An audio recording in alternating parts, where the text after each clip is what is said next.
Welcome to the Kiwimana Buzz.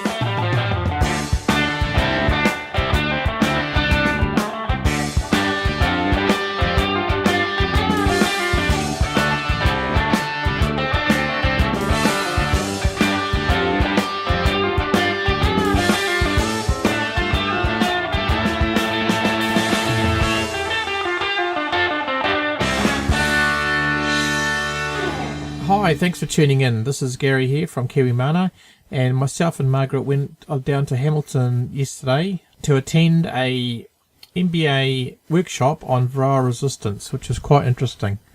So this is going to be a series of podcasts that we recorded on the day.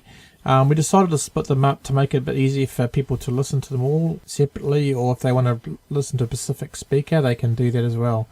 And the first speaker tonight is Daniel Paul, and followed by Barry Foster, who is the president of the NBA. And the NBA is the National Bee Association of New Zealand, not the National Basketball Association for some of our American listeners. Yeah, just a quick thanks to Daniel Paul for allowing us to record these sessions. It's a great way to get this message out to everyone else.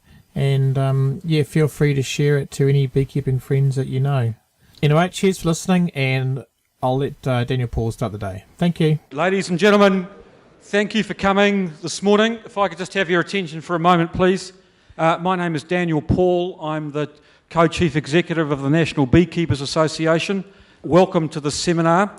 I'm just going to go over a couple of very quick housekeeping things first, and then I'm going to hand over to the NBA President, Barry Foster, on my left. So before I hand over to Barry, can I please also ask that we make sure our cell phones are off, give the presenters some courtesy of quiet on the cell phone front. Thank you very much. Barry Foster, I'm handed over to you. Thank you, Daniel. Welcome to you all here today. This is the second of the two varroa sensitive hygiene workshops that the NBA is running. And I'm here just to really introduce the workshop and some of the speakers that are coming up. So just to begin, the VSH, or Varroa Sensitive Hygiene Workshop, it was the brainchild of the Plant and Food Research in conjunction with the National Beekeepers Research Committee, including people like Jane Lorimer, John Berry, Graham Kamel, Cameron Martin, and others along the way. It was able to grow legs through help from the Sustainable Farming Fund. And in 2004, the National Beekeepers Association got Zespri and the Avocado Industry Council on board as well to help fund it. We can lay claim to this long-standing achievement. We're very proud of it, and we like to see it grow and continue into the future. So really we're here to firstly acknowledge the funding that the Sustainable Farming Fund has put into this project over the years. Also the Honey Trust, Comvita New Zealand, Zespri, the Avocado Industry Council, and of course beekeepers. Varroa resistance, it is happening. If you don't know by now, you'll know after the end of today. Mark is involved with a survey that's being conducted right now, and he will talk a bit about that as well. So what do others think about varroa resistance? Back on the 29th of March this year, I spent a day in Wellington with our co-CEOs, Daniel and Pauline, and we went to see a number of industry people, including politicians like David Carter and also Damien O'Connor. And I remember going into David Carter's office in the beehive and talking about varroa resistance, and his first comment was, "It's an industry problem." It's your problem. I can tell you at the end of the conversation, he wouldn't be holding that sort of view anyway, not that he probably did at the beginning anyway. But he did say some things that I should carry forward to you, and that is that there is no consensus that he could see within the industry of the seriousness of the varroa resistance problem. And that's partly why we're here today, to convey information to you and give you an idea where we're heading and where we're likely to be heading. We also need to, according to David Carter, we need to sort out our structure. We have a divergence of organisations within the industry and in the hobby sector too. We need to have a sort of an overarching body or a coming together so that we can tackle a universal problem in a universal way. Talking with Damien O'Connor later in that day, he said that the lack of pollination or the threat of it is not high on other sectors' radars. So we need to socialise the issue. And once again, that was partly why I was down in Wellington that day, is to lobby on behalf of the beekeeping industry about varroa resistance. Is science an answer to it? It's a good question. I guess you can look back in our history about science. You can also learn from some of the scientists of today, some of the bright minds, and I'll carry on with that in a minute. If you look back in the past, some of the great achievements of this country, it was built on science. Refrigeration in the 1880s. Before refrigeration, we would just export wool and hides. After refrigeration, we were exporting meat and dairy. You could imagine what the sheep meat and the wool industry would be like, and the dairy industry would be like. Well, it wouldn't exist if we didn't have refrigeration. Refrigeration, as an example, gave an immediate 30% lift to our gross domestic product. To achieve some sort of a control on varroa, to achieve a way of living with varroa in the future, we need a unity of purpose around it. And once again, that's partly why we're here today, why we've called this meeting, this workshop. We have to bring people on board with what we're proposing and get ideas from you people too, and from the best in science that we have here and around the world. We need to have a strategic approach to this problem and the other problems that are besetting the industry now and into the future. We are a $100 million industry in exports, probably more actually. Yet, as an industry, we put less than 1% towards research from that turnover. I could only imagine if we'd put $1 million a year annually into research from the last 12 years since varroa was first found. I wonder where we'd be. I'm a bit of a fan of this guy. Support the late Sir Paul Callaghan. He tragically died in March.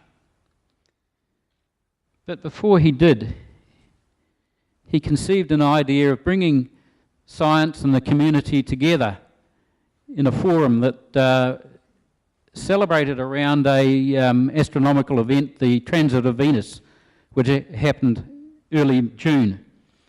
And the whole idea was to bring business people, scientists, economists, and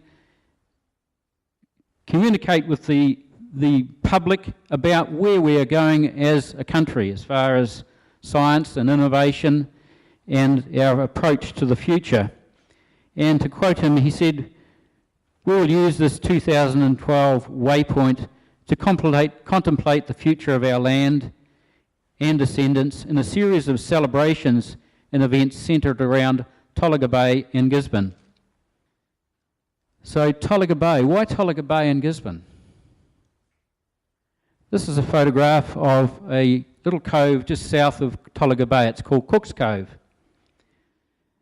After Cook came to New Zealand in 1769, his first encounter with the local people was not very good. There was a lot of misunderstandings around Poverty Bay, and you're probably all aware of that history. But when he got to Tolaga Bay, it was the first positive encounter between two cultures, and in fact probably three cultures, because you had Tupaia on board, who was a Tahitian high priestess, and he could converse with the Maori there, and he was held in quite high esteem by the kaumātua up there. So it was a true exchange between three cultures. It was an exchange between science, if you like, some of the scientists on board the Endeavour and the local people. In a sense, it was a metaphor to start the conversation with the Transit of Venus Forum. The forum that was a whole series of forums through a week in Gisborne, and I didn't go to them all, but there was one on science and the economy, and the forum that I went to was about, as I say, science and the economy. One of the leaders of that particular panel was Sir Peter Gluckman, and he said that I think that New Zealand has the potential for a great future, provided that we look forward to building a just, outward-looking society in which skill and enterprise are celebrated and opportunities extended to all, using science as our compass in navigating the problems of the 21st century. Sir Paul's vision was that to have a forum like this, it would lift our horizons, and he saw the centrality of science to progress. And I'm bringing this to you today because we have to start thinking about the same. The forum that I went to was moderated by Kim Hill, a very good moderator. You don't go to sleep when Kim Hill is moderating any discussion. We also had Dr. Caroline Saunders. She is the NZIER Economist of the Year in 2007 and was made Officer of the New Zealand Order of Merit in 2009. We also have Derek Handley, very interesting guy. In 2010, he was made Business Leader of the Year and co-founder of the mobile marketing and media company called the Hyper Factory. He was one of those founders with his brother. In 2011, he was made a Sir Peter Blake Emerging Leader, and also in that year he became a life partner of a seed fund called ENIAC, which is based in New York. That was a high-tech industries that he is involved with. He's also chairman of Facebook, and he's on the Palindrome Advisors group, which is a group of well-known and leaders of business in America and around the world that look at advising and giving back to industry some of their knowledge and experience. He was asked by President Obama to come on board with with others from the Palindrome Advisory Group to the Startup America campaign. Numbers of outstanding leaders so that they could give back into the community and the industry. Also on that panel we had Professor Sean Hendy. He's the Deputy Director of the McDiarmid Institute of Advanced Materials and Nanotechnology. So with that sort of panel, you can only imagine a very stimulating sort of a conversation and discussion originated. But I could go on about it, but at the end, the panel put up one discussion, and that's it. They said, we're good at knocking ourselves. We need a better conversation between science and the community and humanities. This will help bring the prosperity our economy needs. Now, I could well read that again from a beekeeping perspective. We're good at knocking ourselves. That's true. We need a better conversation between science and the beekeeping community and humanities. This will help bring prosperity our beekeeping economy needs. With that thought, I'd just like to introduce our first speaker, Dr. Mark Goodwin. Thank you.